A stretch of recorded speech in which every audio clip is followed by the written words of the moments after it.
heal as a team, we're going to crumble. Inch by inch, play by play, till we're finished. We're in hell right now, gentlemen, believe me.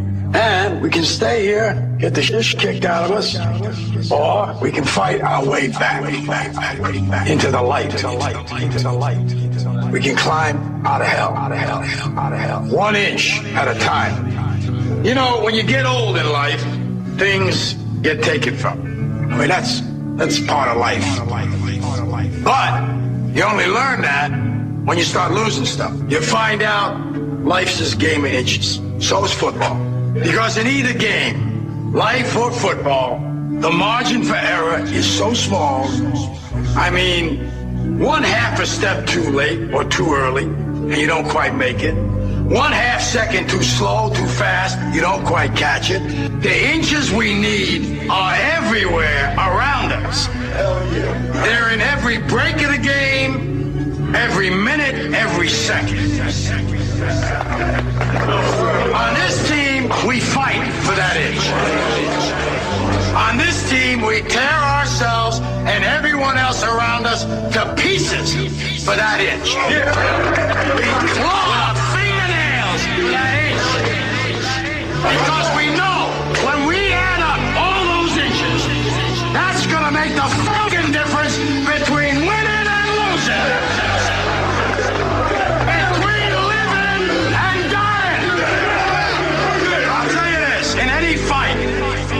It's the guy who's willing to die who's going to win that inch. And I know if I'm going to have any life anymore, it's because I'm still willing to fight and die for that inch.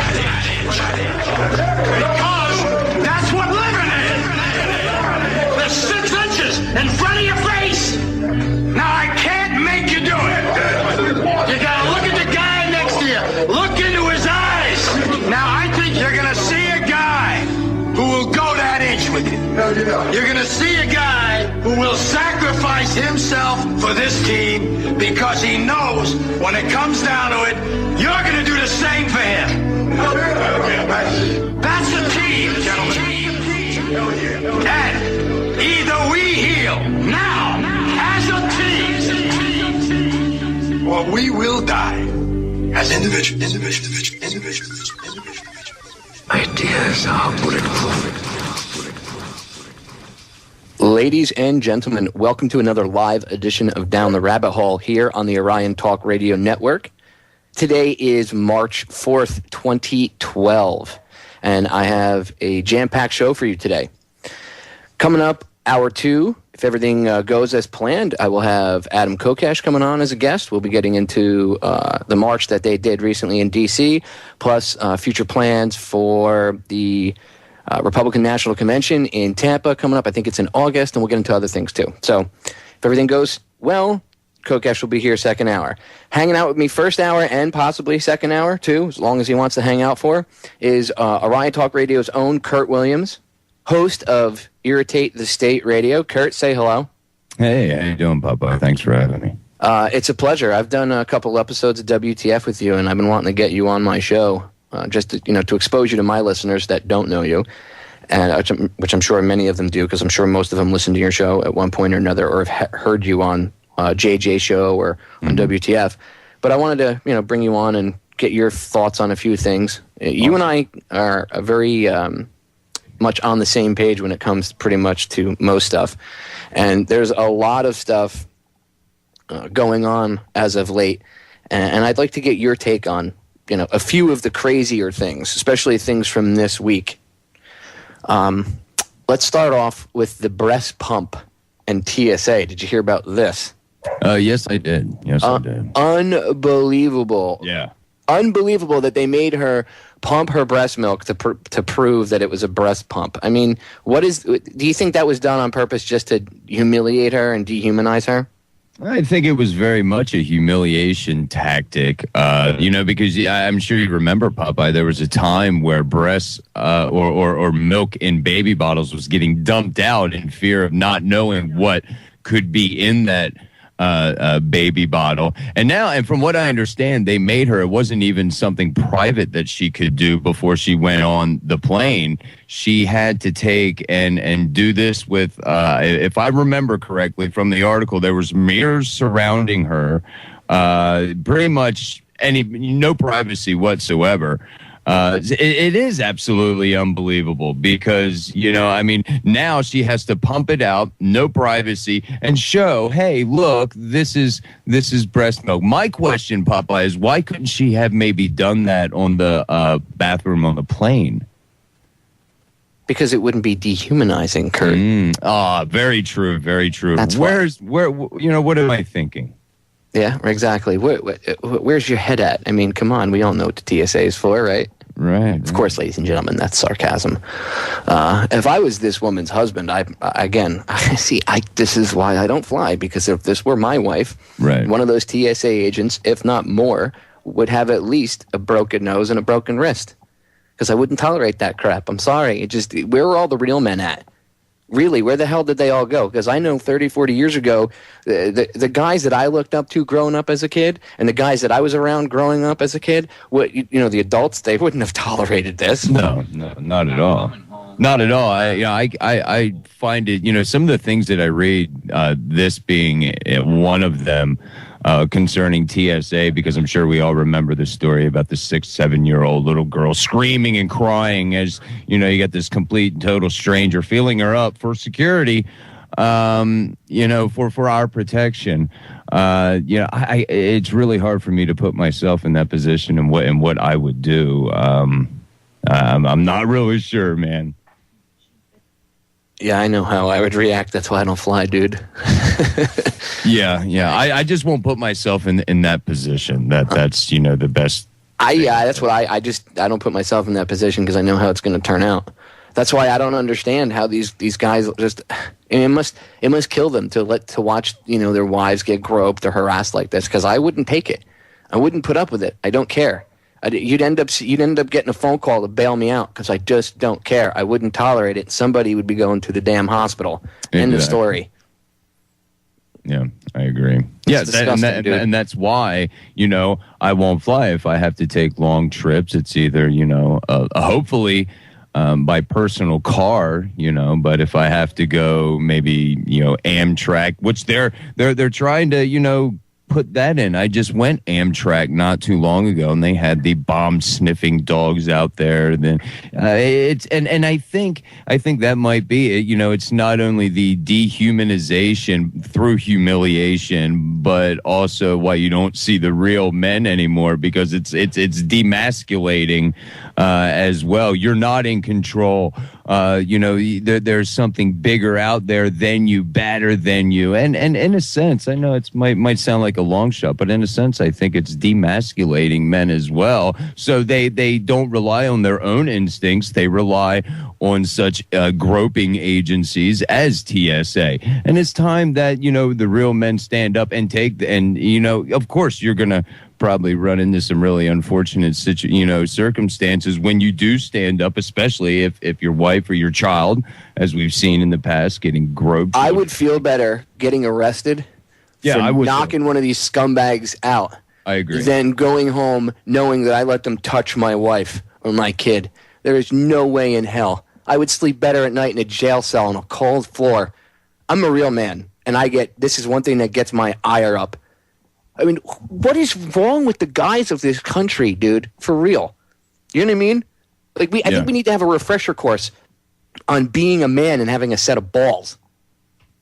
Well, being a man, Popeye, now means that you pour all of your energy, all of your time and effort into your local sports team. And I'm not saying that, watching sports is a bad thing. But I think when you use that to prove or try to show somehow that you're a man because you have the most, team memorabilia, or you have the slickest car, the spinners, the rim, the loudest stereo. These are the things that I think, quote unquote, men today associate their manhood with, instead of standing up for what's right and what's wrong. That seems to be overlooked. And, that seeing, your wife have to go through something like that. What this poor woman went through, the humiliation is unbelievable. Or the mother that got arrested the other day because she wouldn't let them grope her daughter. She said, "You're not touching my quote unquote. You're not touching my daughter's vagina," and they arrested her. Where the hell do we live? Do we live? I mean, even the Nazis didn't have the balls to do this to their own people. Right. And the Nazis were effed up. I mean, that should tell you something. You know what I mean? Indeed. Ugh, just disgusting. All right, ladies and gentlemen, we're going to break. Stay tuned. When we get back, more news, more views, more uncensored opinions on what's going on. We'll be right back. Curt and I are back, ladies and gentlemen. And as you can see, this is one thing I get really passionate about, is how men are not men anymore. You know, when I was a kid, my father taught me how to change a tire when I was a teenager. And before I had my license, my mother made sure that I knew how to change a tire. My mother knew how to change tires. She knew how to fix things. She knew basic plumbing.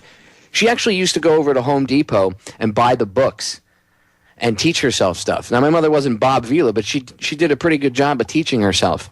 Okay, so if she can do it, there's no excuse why men can't do it. And it just pisses me off. You know, when I used to work for AAA, dude, back when I was younger, I used to work for a towing company that one of their contracts was AAA, so we used to get a lot of AAA calls, like 300 a day, okay? Unreal.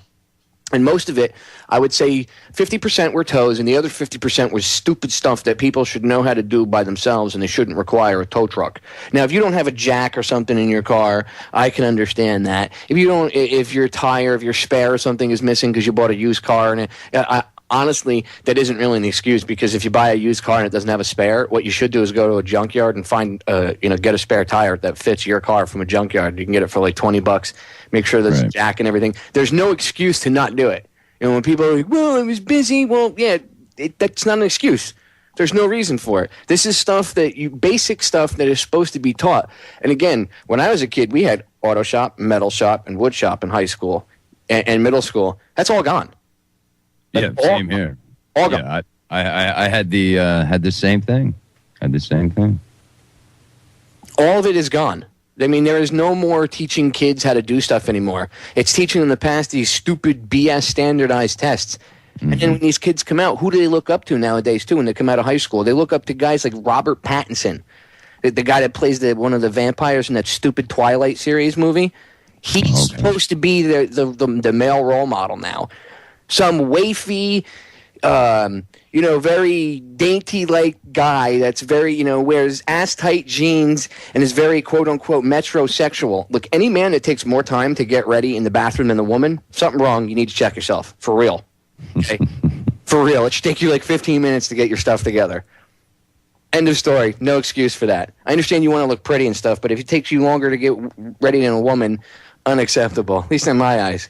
And that's why the country is the way it is, because these generations that are coming into, I don't want to say power, but coming of age now and starting to get involved in things and getting jobs in certain sectors and stuff, they're indoctrinated totally. Without a shadow of a doubt, they have no idea what reality is. There are some smart people out there, but a lot of them are just, as my grandmother would say, mashugana. They're out of their minds.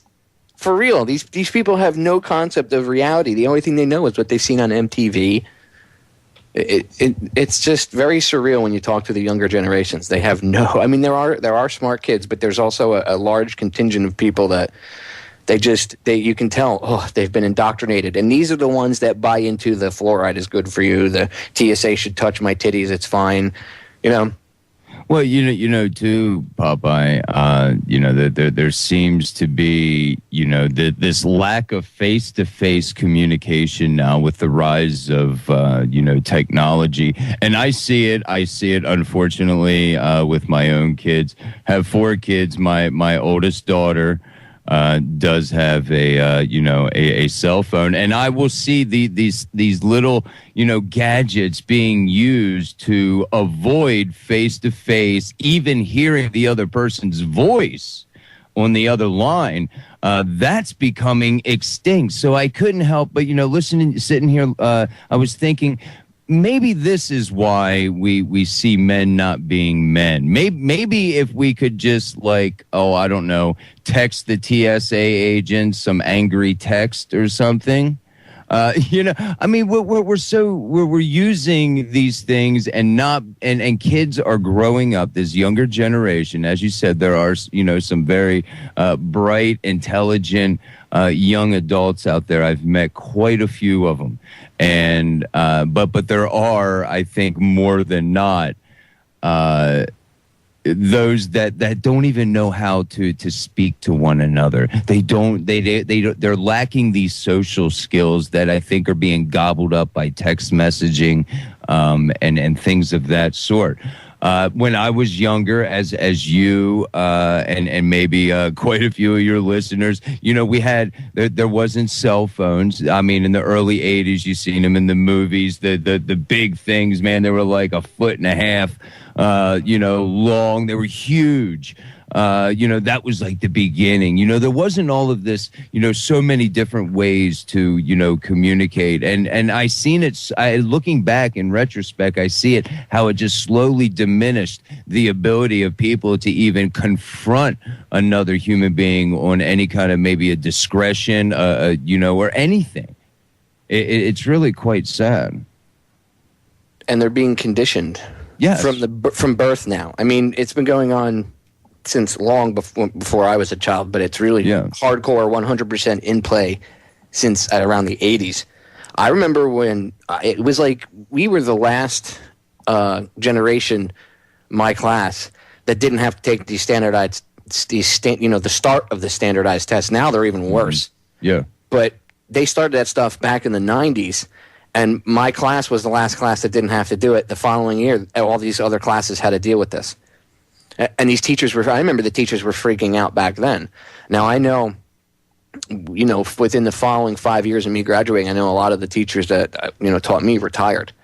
And they might have given their own reasons for this, that, the other thing, to the school board or whatever, the parents. But later on, I talked to a few of them years after I graduated high school, and in different conversations, not even trying to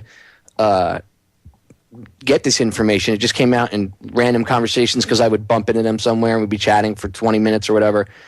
And not until years later when I started researching the educational system and how it's twisted and Charlotte Iserby's work and everything on that, that's when I realized what they were talking about, because they were complaining to me in these conversations about, this, that, the other thing, the way the system is now, it's not the way it should be. You don't teach anymore. And when you're younger, I didn't get it. Now I know what they're doing. I understand why all these people left. Now it makes sense why they quit.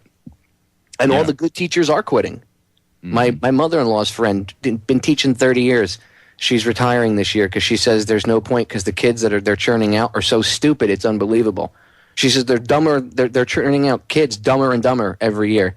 No common sense, no nothing. Right. Yeah. I mean, it was thought of at one point that this whole deliberate dumbing down issue was tinfoil hat conspiracy, but no, it is very much true. I mean, the curriculum set in place is specifically designed to conform, take control over a child's perspective of the world through the omission or flat out lies. I mean, this is their own words, and it's quite sad. That's a hot topic for myself. The educational system is completely controlled. Anybody that thinks otherwise is just foolish. I mean, to think that that's tinfoil hattery. It really blows my mind. I used to be like that, and I'm a smart guy. I like to think that I am. Remember, I've always told people that I've got into this because when I was a little kid, I researched paranormal stuff, and then I found the JFK assassination, and that led me into conspiracy. Even when it came to 9/11, I was like, no. And I started researching 9/11 specifically because I was like, there's no way that could have happened. Come on. I would have known. Right. And no, I was wrong. First step to admitting there's a problem is admitting there is a problem. You know what I mean? Or the first step to getting through a problem, I should say, is admitting there is a problem. So, yes, conspiracies happen, ladies and gentlemen. Look it up. People get charged in the court of law every day with it. All right, we're going to break. Stay tuned. We will be right back. All right, ladies and gentlemen, welcome back. You are down the rabbit hole. My name is Curt from Irritate the State. I am filling in for just a quick second for your host of Down the Rabbit Hole, Popeye. All right, we were talking about, Popeye and myself were talking about the education system. Kind of got going off into a tangent from the story of the young lady who was told she could not bring the breast pump was considered to be questionable. So she was made to go into the another room where there were mirrors around, according to the article. Therefore, not giving her any privacy whatsoever. And just to make sure that it was breast milk in the bottles. The bottles were empty, mind you. Or she was made to empty them and re-put on. I don't have the article right in front of me, but absolutely disgusting. Disgusting. And then we got going off into a tangent about the public school system. And that is, for those familiar with Donna and myself's broadcast, the Irritate the State radio show here on Orion, you know that is something that we take and discuss a lot, and it is a very hot topic for myself. The public education, you know, we scream and yell that our kids are our future, and yes, they are, and yes, we should deal with that very, very carefully, and not put the minds of our young children into the hands of complete strangers. Do some time, parents listening that are not familiar with the real purpose of public education. Please take the time. Google Prussia education. Prussia education system. That's all you have to do. A little research. Read it for yourself.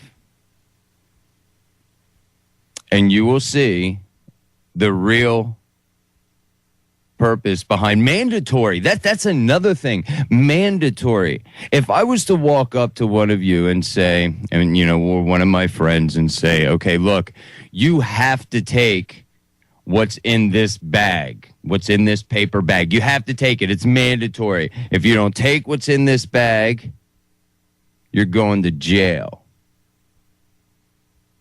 You would, I would hope, want to question what's in this bag that you are forcing on to me. Why are you so persistent, making it mandatory, threatening me with jail if I don't take what you are putting in front of me? And that's how I see public education. They are they make it mandatory. They are forcing this on you. Something that is supposed to benefit, bring about vibrant young adults ready for the real world, then why does it seem like parents more and more have less and less control and less input, and when want to go another way outside of public education, like myself, who had CPS involved, who had the Board of Education involved, who had, court appearances, all because I pulled, legally withdrew my kids from public education back in Ohio and wanted to homeschool. It was absolutely ridiculous. My kids were monitored. It was disgusting. Why? Because I want they labeled me, as they probably do so many other people, perpetrators of neglect. I was a perpetrator of neglect, neglecting my children because I pulled them out of a public school. Because I wanted to have more hands-on in my children's education, as so many parents increasingly across the nation do. Want to have hands-on. But that's wrong for some reason. There's a lot of misconceptions. In the past, I've covered quite a few. A lot of misconceptions. People say, oh, well, your kids won't be ready for the real world because they don't have proper social skills. Let me tell you something. I don't know about you all, if you guys were the bully or the one getting bullied, but I was getting bullied in school, and I've never been bullied outside of school. I have never been put through the ridicule, the humiliation that I went through in school, outside of school. So now all of a sudden, if you don't, get subjected to humiliation and ridicule inside school, you won't be fit for the real world, Popeye. No, you won't. No. Thanks for covering for me for a few minutes there, Curt. Well, Not a problem. Had to deal with a little bit of Skype issues. That was the strangest thing. But it froze up on me out of nowhere, and I couldn't do anything. I literally had to restart my whole computer just to get it to go. Wow. So, and that's kind of what we're forced to do, ladies and gentlemen, because we don't have any other medium right now to run studios from our houses or respective areas that we do them from, wherever, even if we have a studio set up in a warehouse or something. So if anybody out there is a tech head and wants to build a better Skype, but that's not Skype and that's not owned by Microsoft, feel free to do so and then market it. And I promise you, the Patriot/Truth/ whatever you want to call community will definitely endorse it. Just like if you guys build another YouTube, please, for the love of everything that's holy, God, please do it. Build another YouTube, something. Let's call it TruthTube or whatever the hell you want to call it. Anything that, not YouTube. That's what you should call it. People would flock to that. I'm sure YouTube would probably sue you for using their name, though, in the title. Can they do that? Is that legal? Is that like pushing the copyright too much? Using the name YouTube, I would imagine, that would probably bring some legal repercussions. Unless you just spell it differently, maybe. A little tweak in the spelling. And like not NOTUTUBE. Yeah, well, you're implying that. What? But how am I implying? I just said not YouTube. We live in a very preemptive world where actions, we have to strike before stricken. Yeah, so, preemptive strikes. Yes. We do them on everything now. You notice that? And it's kind of like, what you said. Well, you're implying that we didn't actually do anything, but we know what you meant. Exactly. Dude, it's ridiculous. We have preemptive strikes for everything nowadays. Everything. We could get hit on the internet by cyber terrorists who are going to take down the infrastructure. Remember, I had Winston Smith. I don't know if you heard this show, but about a month and a half ago now, I have a hacker on every once in a while. His name's Winston Smith, and he comes on and we talk about what's going on with Anonymous and whatever else. And he warned on the last show he was on about false flag hack attacks. Things being done in quote unquote Anonymous's name, but it's not really them. And it's these private contractors working for the military industrial complex who are now trying to take over the internet via quote unquote cyber warfare. And obviously they have money invested in this, so they stand to make billions. And he warned about this. He said, "Be careful. They're going to say that you could attack infrastructure, and it's just not true. The electrical grid isn't hooked up to the internet as of yet." Now, there is this urge to hook all this crap up to the internet, which he also talked about, like your stove, your refrigerator, having all that stuff now have an operating system that can now be hacked. Well, then this can happen, but before it couldn't happen. So they're making it a reality so it can happen, and we need to keep an eye out on that. We're going to break. We'll be right back. Stay tuned, ladies and gentlemen. Ladies and gentlemen, we are back. And staying on the same tune that we went to break with when I was talking about tech, here's just another reason to dislike Windows. Curt, I don't know if you saw this yet. I posted this on federaljack.com. I have to thank the writer over at Vigilant Citizen, who I've spoken to through emails and stuff, and he has no problem with me reposting his stuff, and that's where it originally came from. But I have it posted over at federaljack.com under Windows 8 will have a kill switch. And It's just unbelievable. Oh, dude, I'll read you the first paragraph from this article, and it sums it all up. I mean, the whole article is good, but it sets the tone. The very anticipated operating system, Windows 8, will have a feature that was never found on PCs before, a kill switch that can remotely delete software and edit code without their user's permission. Although Microsoft claims the switch would only be used for software that is downloaded from its App Store, no official policies clearly define the actual purpose of the kill switch. In other words, nothing is truly considered illegal, and that includes issues regarding spying, censorship, and free speech. Although the kill switch is promoted as a tool against malware, quote unquote, it can potentially accomplish much, much more. In fact, it would not be impossible to have all smartphones and Windows PCs simultaneously shut down at any given time. The following article from Business Week also mentions the infamous case of Amazon that remotely deleted from users' Kindle e-readers illegal copies of 2 books. Which ones? Prepare for intense irony. And I remember when they did this.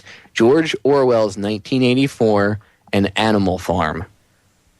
And if you've ever read both of those books, it's very ironic that those were the 2 that were ripped out in an Orwellian fashion from people's Kindles and their e-readers and stuff. And this happened, I believe it was like a year or 2 ago it did that. And then the article continues on. So you can go to federaljack.com and read the whole thing. Windows 8 will have a kill switch. But there you go. Just one more reason to dislike Bill Gates and all of this crap. I'm not getting Windows 8. And I'm glad to say that there are some companies out there, like HP bought Palm.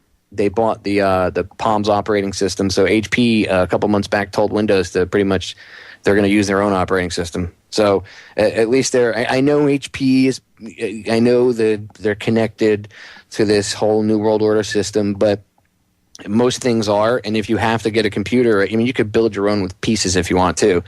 But if you're going to buy something if you're going to go with one of these brand name users, I would at least go with HP because they avoid their new stuff's going to have their own operating system. So and who knows, maybe they'll have tracking software on it too, but at least it's not Windows. At least you're not supporting Bill and Melinda Gates. Well, wow, that's pretty unbelievable, Popeye. A kill switch to completely shut down or change or erase code or programs. I mean, well, dude, there you go. We should feel real safe now from the child porn. Can you imagine that, Curt? Yeah. You think about it. You do a radio show, right? You edit your stuff together, right? You have a program and you edit your stuff together, and you're making copies of your radio show, and all of a sudden you go in and that folder's empty one day, and you're like, what the hell? Oh, right. Windows 8 accidentally marked that as something that was supposed to be deleted. We apologize for the inconvenience. We hope it did. We hope there was nothing, of value in those files. Oh no, nothing at all. It's cool. Oh, but Popeye, this is just for their apps. This is just for Windows apps. They say. They say. And the Patriot Act is only used for terrorism and will never be used for the war on drugs ever. We promise. Yeah, right. And this is my question, if they can do this with just apps, like they say this is for, well, what else can they do? I mean, come on. First OnStar, where they can shut your car off. Now they can, now they want to be able to do this, put a kill switch on Windows 8. I won't be having Windows, for that particular. I unfortunately do have Windows now, but not Windows 8. That's for sure. That is creepy. Very, very Orwellian. And you mentioned something about 1984 and Animal Farm. I remember about 3 years ago, I was looking up. I was going to, purchase the hard copy of 1984 and the movie that is, and. What I come to find out, it was for $70 for a DVD, Okay, and two, I didn't have that at the time, but two, they were taking it out of circulation, and this was through Amazon. You couldn't get 1984. Now I don't know if you can now, but then they said they would take. So I found that was pretty odd. But yeah, plucking this, from Kindles, you said. Yeah, people had like the Kindles and the early versions of their e-reader and stuff back in the day. And I remember when it happened because it created a huge firestorm over this, dude. People were pissed. Like, there were kids that were in high school that were doing quote-unquote book reports and stuff on 1984, and they were reading it, and they were like, what the hell? I was in the middle of reading that for a class, report. Oh, well, we're sorry for the inconvenience, but due to quote-unquote copyright, we weren't allowed to sell it. So we had to take it back. And that really blew people away, the fact that they could reach into their Kindles and take stuff out. Now, I have my own ebook version of 1984, so I have it. But I would never. This is why I don't have those e-readers and stuff. Where it's like, Popeye, you love to read. Why don't you get, you could put thousands of books on there. Two reasons. One, they could pull whatever off they want. I don't trust that they couldn't pull off stuff that I uploaded myself or edit it.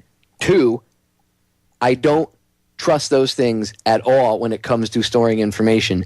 EMP, solar flare, anything of the nature, and poof, the power grid goes out. Poof, there goes your information. Now how are you going to access it? Well, it's stored on the drive. Yeah, what are you going to do? Use osmosis to pull it off and show it to everybody? Books, you can read from cover to cover. It's this interesting concept they came up with a couple 100 years ago. And when I'm saying that sarcastically. Very strange. Yeah. I believe it goes back a couple thousand years to the early when they were writing on pieces of papyrus.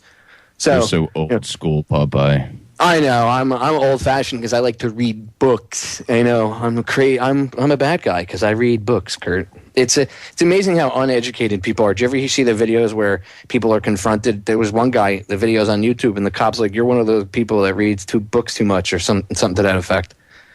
Like, what? Reads books too much? You dumb ape? That's why they only hire people with an IQ of like 95 and below. The most challenging book they've read is like Gary Larson's The Far Side. And they don't understand half the jokes in there anyway. So they're like, you're hired. That's their IQ test. Read this book. And the person just staring at it. IQ test for what? 95 IQ or under for what? Being a cop. Being a cop. I have heard that, and I'm glad that you affirmed that because I was I was just telling somebody that the other day, and actually I actually gave them a few points. I said 100 or below. So I was close. I think it's 100. I was being sarcastic with the 95. I actually think it is 100 and below is the official number or something or the quote unquote unofficial number they use. But there's plenty of people that have emailed me. I actually posted an article about it that was written by a guy who he applied for a job with the police and he had to sue them and he lost. But he sued them because he said it was discrimination because they said he was too smart. He had too high of an IQ to do the job. And their excuses, they've literally said, you can go look this up, I forget the name of the video, but look it up on YouTube. They've literally said that the reason they do that is because they don't want people to, quit. They'd rather have them stay. So they need unintelligent. They're telling you, we need stupid people because smart people come and do this job and realize what's going on and say, we're not into this at all. Right. That's what they're telling you. We need stupid people to work for us because smart people are too smart to work for us. Mike Rivero, who's a host. You know who Mike Rivero is? He hosts WhatReallyHappened.com. He does his own radio show. He commented on the article to me. He said, yeah, just to let you know, I had a caller into my show the other day that they tried, with the economy, they tried getting a job at TSA, and when they gave him an IQ test, they told him he was too smart to work at TSA. So what does that tell you? Who's, quote-unquote, stopping terrorism at the airport? The guy that bags your groceries at Winn-Dixie. I've referenced that story from my personal life on air a few times. The guy had he was a groper at the airport, and he had a second job as the bagger at Winn-Dixie, and that was his only job was the bagger. He wasn't allowed to do anything else. He was like, that's my job, I bag. I run the whole front end of bagging. And I was like, wow, they don't even let you stock the shelves. So what does that tell you?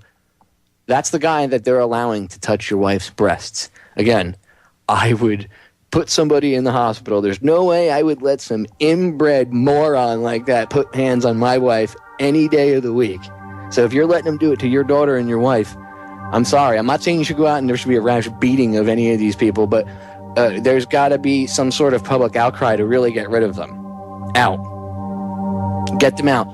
And I know it sucks to bring in private contractors because then you can get the corruption as well, but at least with private contractors, we're able to hold these people more accountable than these people using this false premise of government. We need to bring back the mall police. That would be more effective. Or maybe have volunteers. Make it a volunteer force, like volunteer firefighters. I was a volunteer firefighter for 6 years. I took my job seriously. All right, ladies and gentlemen, we are going to break. We will be back. Hour number 2. Curt be hanging out, and Adam Kokesh. Stay tuned. We are back with hour number 2 here on today's edition of Down the Rabbit Hole. It is March 4th, 2012. I'm your host, Popeye, from federaljack.com. And it is my pleasure to bring to the show for the second hour the one, the only, Adam Kokesh. Adam, welcome to the show, brother. Hey, thanks for having me on. But there's actually another Adam Kokesh out there. I hate to break it to you. Somewhere in my extended family, there's another Adam Kokesh. I'm not the only one. So you are, I guess we'd have to change it from the one, the only to the bigger, the badder, the mouthier Adam Kokesh? One of a few unremarkables would be sufficient for me and my ego, I hope. I have to say, man, you really do deserve the respect that a lot of people have for you, especially veterans such as myself, because you, the outreach that you have to get veterans to come together across all races, ages, and services is amazing. What I saw you pull off in D.C. with your crew of people that helped put it together, I got to say, bravo, Zulu, dude. Just massively impressive. Well, I appreciate that. Thanks. And it was an organizing feat, but as an organizing feat, it was, an idea and an execution. But what really made that possible was Ron Paul. It was Ron Paul, and in a sense, it's not Ron Paul because it's something, obviously, as you know, something deeper than that. But really, it's the message, and it's Ron Paul's ability to convey the message of liberty that inspires people to come out and support him with absolute confidence in his commitment to those ideals, to the non-aggression principle, to self-ownership, to individual freedom, to the Constitution even. And that commitment has been demonstrated so meticulously, so thoroughly over the last decades of his career that when people hear him say this, they know that he means what he says and that he has the commitment to back it up. But he's just a messenger, as he said, and he is not the perfect messenger. But one of the coolest things I've ever heard about Ron Paul, and of course, not to get on the defensive, but about when this thing came out, the accusation of racism, and of course it was absurd. He admitted that the grain of credibility to it was his failure and oversight, and I think it was big of him to admit that.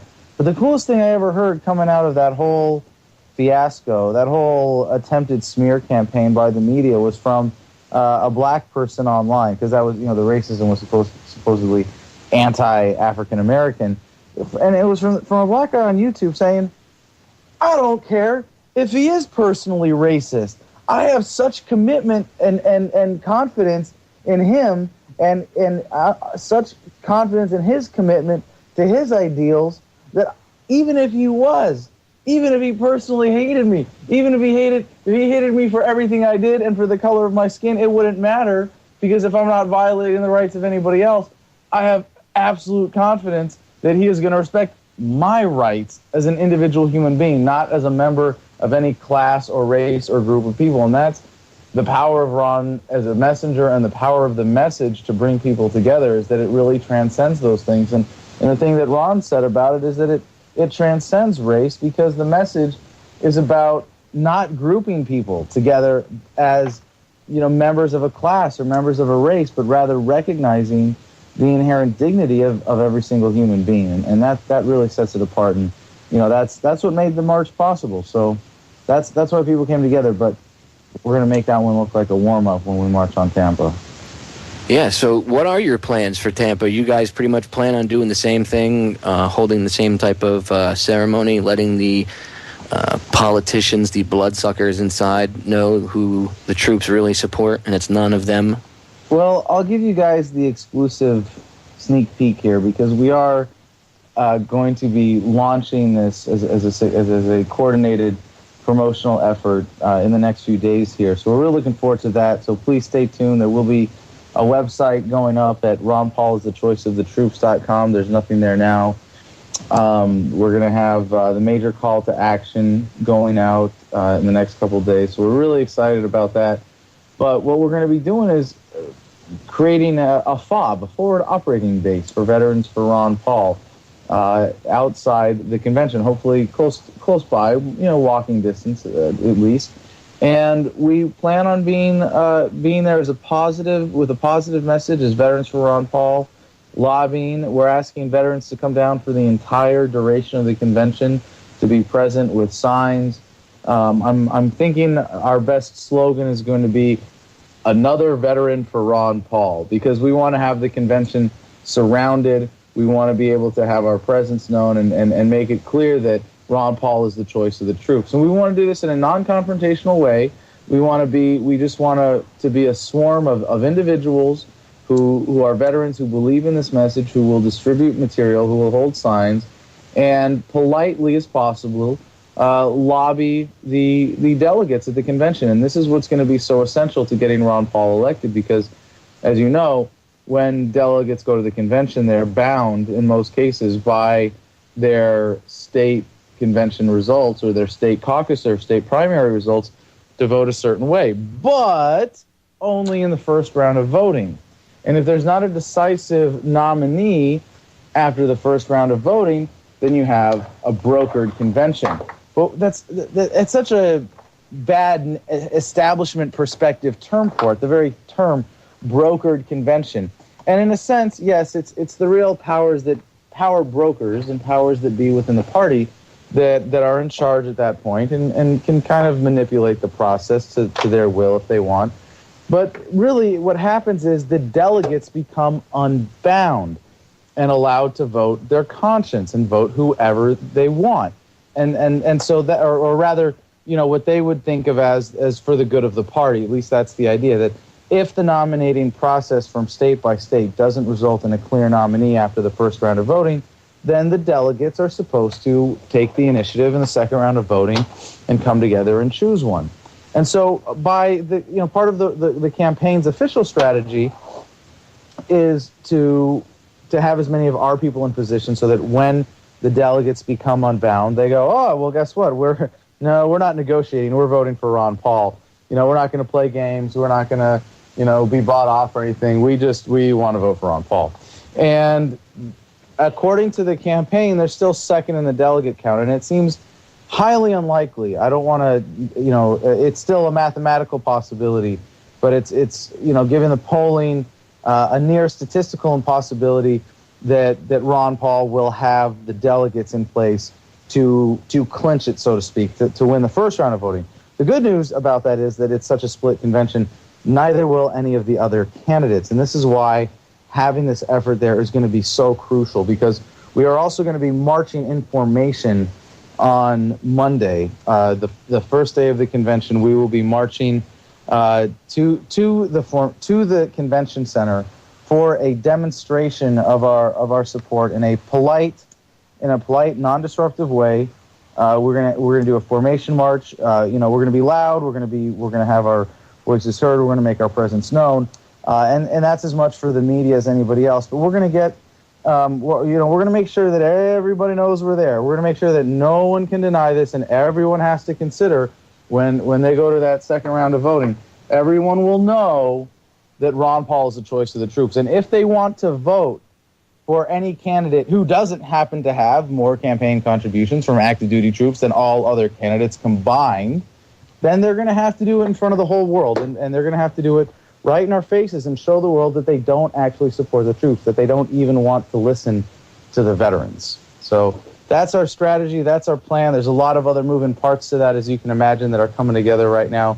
And basically, as soon as we have everything in place, we're going to be rolling out our primary announcement next week, and we hope to have everybody on board then helping to spread the word and raise the funds to make this possible and get as many veterans to Tampa as we possibly can.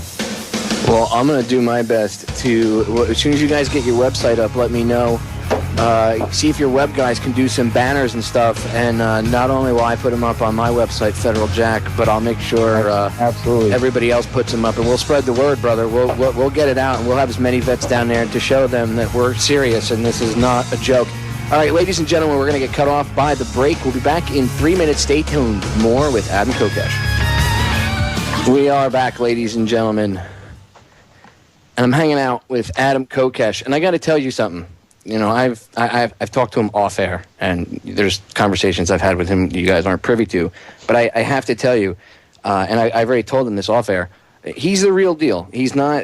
Everybody in this that's ever gotten involved and tried to stand up always gets at one point or another the finger pointed at them and said, "You're a shill, you're fake, whatever." I've had it. I don't care. That's just stupid. But I got to tell you, Adam is the real deal. He is so passionate that he believes he doesn't. You know, he puts his morals and what's right before he puts his own checkbook. Okay, and that alone I respect. So, Adam, I got to say again, man, thank you for what you do, because it's inspiring. You know, on days, I've been doing this for a long, long time, and on days I have a bad day, you know, I see things like you guys with the march in D.C., it fills me back up. You know, it recharges my meter, and I'm ready to go. Good. No, I hope it has that effect. And what's really exciting about this event coming up for the RNC, Veterans for Ron Paul marching on the RNC in August, well, just to give you a sense of the scale of this thing and what this is going to be, what we're about to launch really in the next few days. Because I announced it at the after party at the first march at the White House, but we didn't really have a plan. We just knew we could do it. We were feeling really confident. We were feeling like we had an incredible group of people behind us for this event.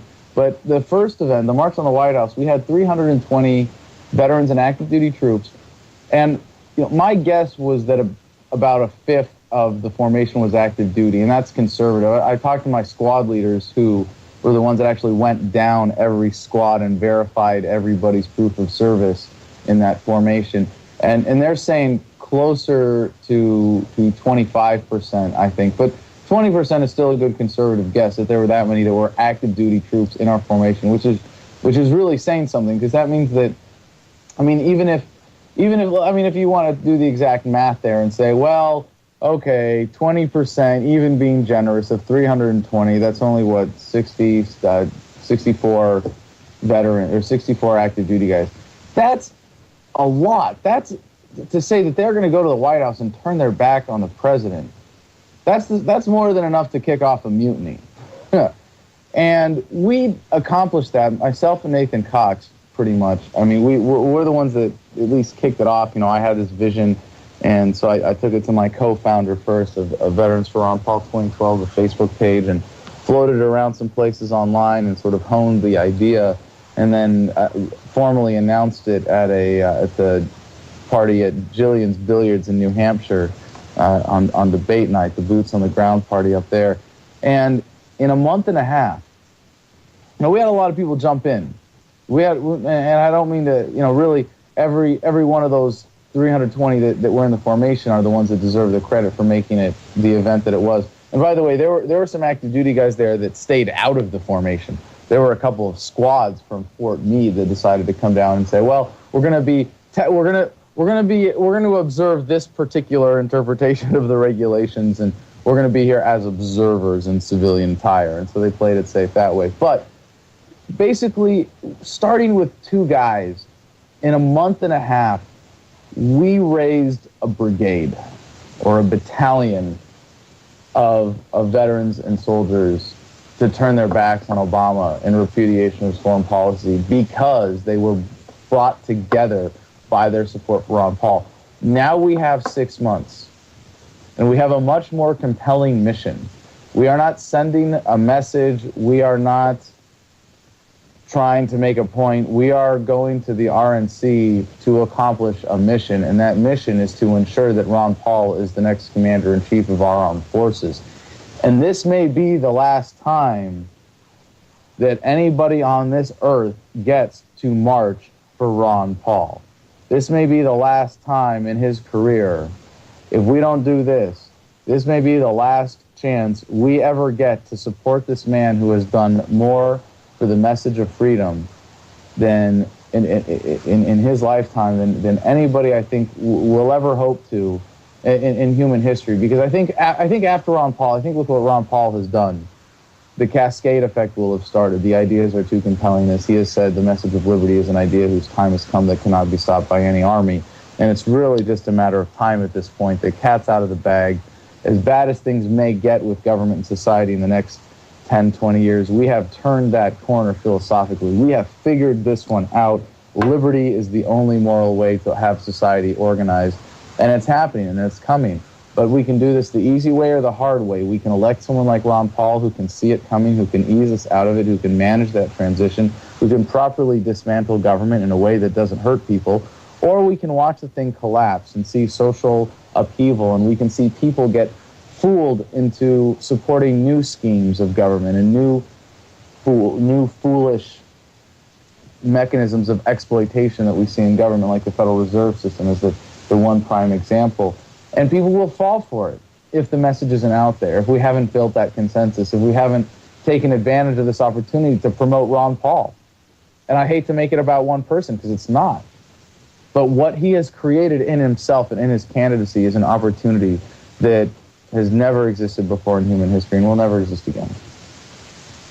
I agree. And with this new, what's it called? The trespass bill, you might not be able to even have the First Amendment outside an event such as the RNC anymore. Well, I think the language there is protesting.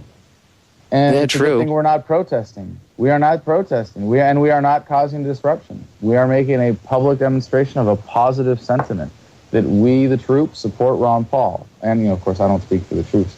But that legislation would not stop us anyways. No. Oh, I know it wouldn't. But you know what? I mean, the balls on these guys, because for real, I don't recall any of them ever taking an oath to defend that very right. I don't recall. I mean, well, actually, I recall them taking that oath when they stepped into Congress, but or whatever political realm, senator, or whatever. But I don't recall many of them ever actually strapping on a uniform and taking that oath.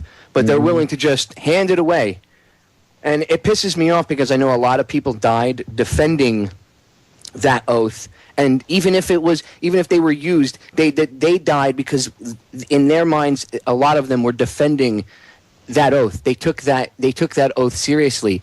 I mean, it just pisses me off to see people's lives wasted like that and used for political purposes. And all of these scumbags, most of them are chicken hawks. And I mean, McCain, I don't really consider him to be such a great guy anyway. I mean, when you research him, he's a tool. So, well, it's funny about McCain. You can't really call him a chicken hawk. Obviously, he was a POW. He got out there. He had his life on the line, and he demonstrated that, he was taking on a certain amount of risk. But he was, he was a pilot. I don't think he I think he was willing to risk his life, but to endure pain and to endure suffering and to make sacrifices. I don't think it was if he was a grunt and he had gotten shot or he had stepped on a mine and had lost a leg or two, no one would be like, that's what you get for signing up, for the grunts. Like that's what you expect. Being a POW and having the story that he had is a very, very, very rare occurrence for a pilot. But the other thing is, when people talk about having served honorably, that would include your time in service as a prisoner of war. And from all accounts, John McCain, and I was so disgusted that this story didn't get out or during the 2008 election, that by all accounts, he was John Songbird McCain when he was in captivity. Yeah, actually, I was going to get into that with you. That's why I called him a tool. I was being polite because he did serve, but at the same time, he's a dirtbag because he sung and a lot of people paid for it. All right, ladies and gentlemen, we'll be right back. Stay tuned. More with Adam Kokesh. Don't go anywhere.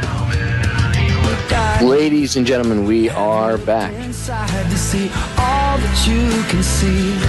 Adam, I have a question for you. And I know you're a real guy and you shoot right from the hip and speak from the heart, so I'm interested to hear what you have to say. But how do you feel about things like what we were talking about the last segment with McCain? As a Marine, as a veteran, as someone who's seen the horrors of war and seen what could happen, I look at him with such disgust for what he did, because it's like, how could you do that, and how could you push for war now, knowing what you went through? Even if you sung like a little birdie, how could you push for more people to go through that experience? What kind of sick, twisted bastard is that? It pisses me off to no end. But how do you feel as a Marine and as someone who saw combat? How do you feel about that? Is that you? Sure. Well, yeah. When it comes to foreign policy, there's two mentalities, and one is the mentality of Henry Kissinger, as so well captured by Woodward when he quoted him for saying, "Military men are like dumb animals to be used as pawns in our foreign policy." And then there's the Ron Paul attitude that is, these are precious human lives on both sides of any conflict, potential conflict. And there are certain rights that are not to be violated.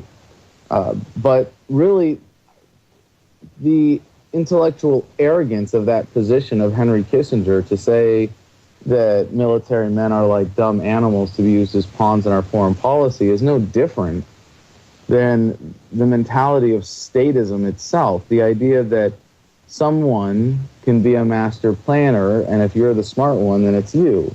And really, it's no different to say military men are like dumb animals to be used as pawns in our foreign policy than it is to say we should have a national sales tax to fund Social Security and retirement. Because what you're still saying is that some central planner can use the force of government to manipulate the lives of others, to be in charge of others, and to create a vision for society that is forced on people through government. And some people's vision might be a little nastier than others when it's, hey, we're going to send people all over the world to kill each other, versus, hey, we're going to redistribute some funds here and hope to alleviate some suffering. But again, the mentality is exactly the same, and it is the inherent intellectual arrogance of statism to think that you can be so much better at running someone's life for them that you can initiate force against them. And initiate force, the Empire does. I got to tell you, dude, just our current state of affairs reminds me a lot of Star Wars, and not because I'm a big Star Wars geek or anything, but when you see how fast, the rights got taken away, and then the Empire went from this good thing to this bad thing, it's really scary to see that happening in my home country. When I grew up, I'm in my 30s. And when I was growing up, the country was a very different place. Not that we weren't already being militarized and, things weren't being twisted, but it was a much different place than it is now. And it just, when I look back, it's like, Jesus, why did all these people die? For what? For this? No, that's not why the Founding Fathers started their thing, and that's not what all those farmers stood up for, so that we could be in the situation we're in 230 some odd years later. It's just, and the average American, sometimes it gets frustrating because the average American is just so asleep. But I honestly, I have to tell you again, like things like the march that you guys pulled off, a lot of older vets who don't know what's going on. When I go to the VA, I always bring DVDs and stuff, and I give them movies, and I give them business cards to my site, and I'm like, check it out.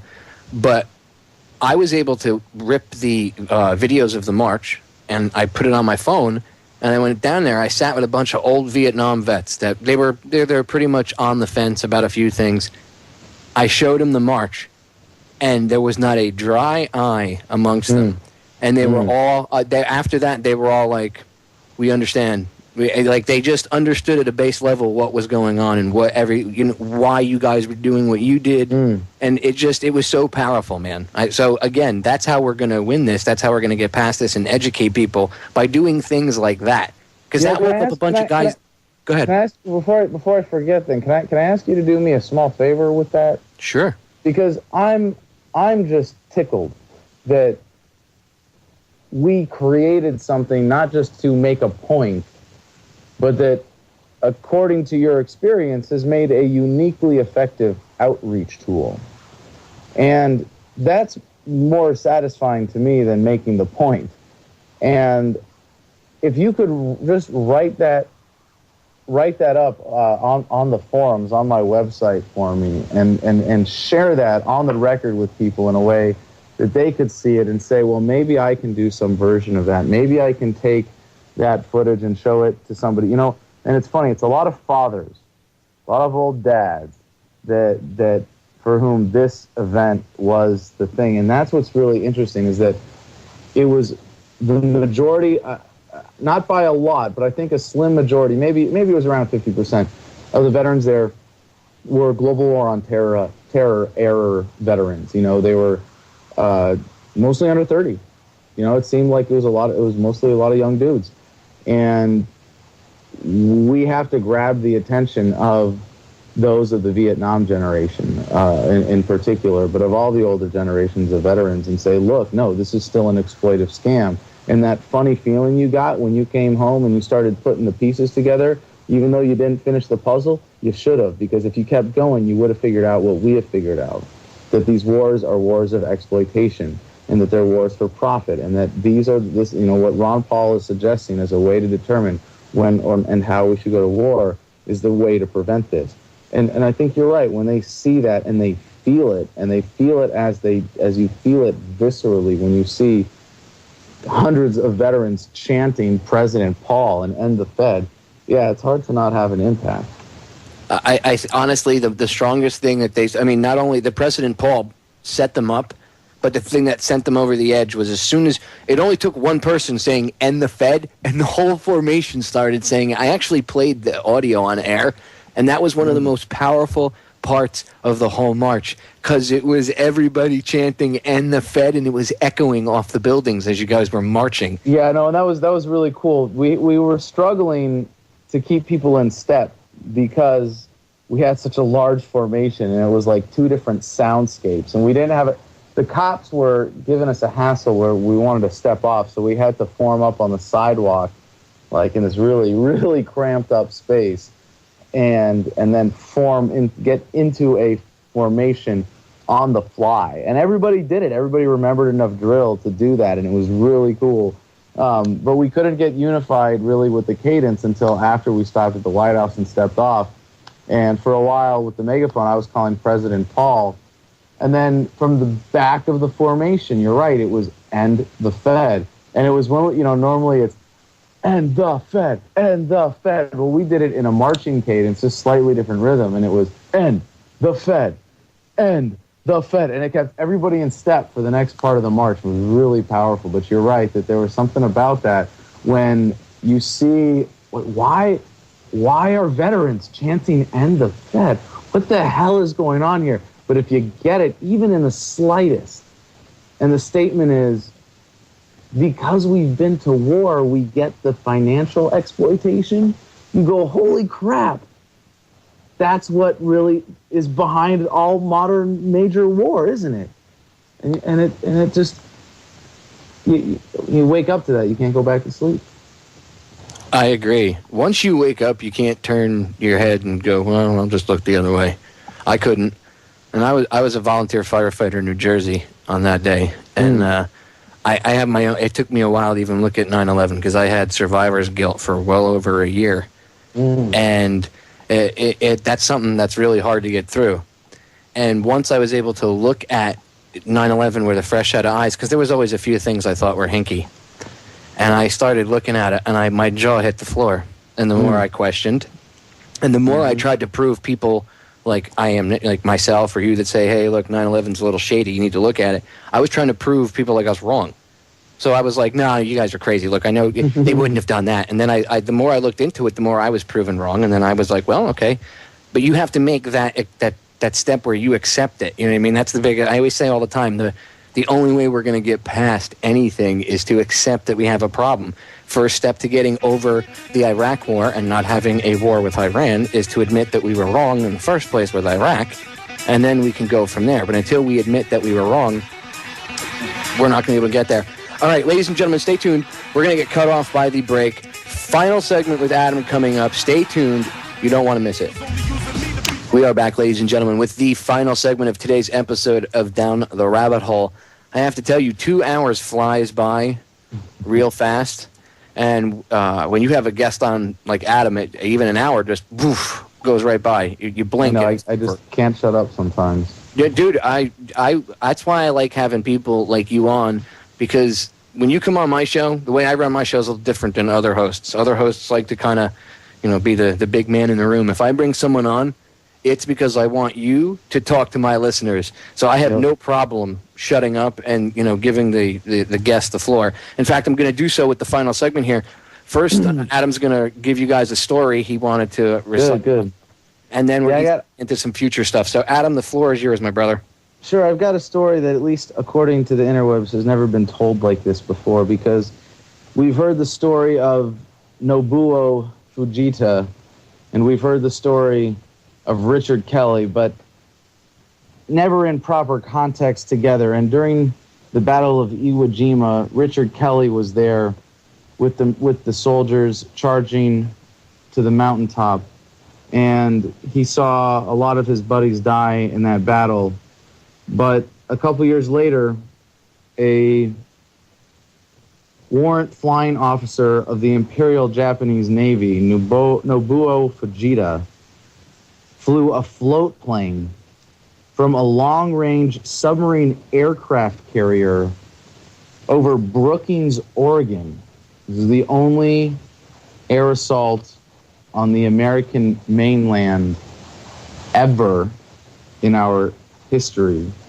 And he dropped 2 incendiary bombs with the objective of creating massive forest fires that would draw the military back from the Pacific to help out with putting out these massive forest fires. The reason you probably haven't heard of the story is because the plot didn't work. It had been raining. There were some very alert fire lookouts on duty that day who were able to control the blaze until a team came and responded and put them out. But the point of all of this is that later, years after the war, in fact, it was, I believe, 1962, the Japanese pilot was invited back to visit Brookings, Oregon, by some people in the city. And it created some controversy, as you can imagine. The people's wounds from the war were still fresh.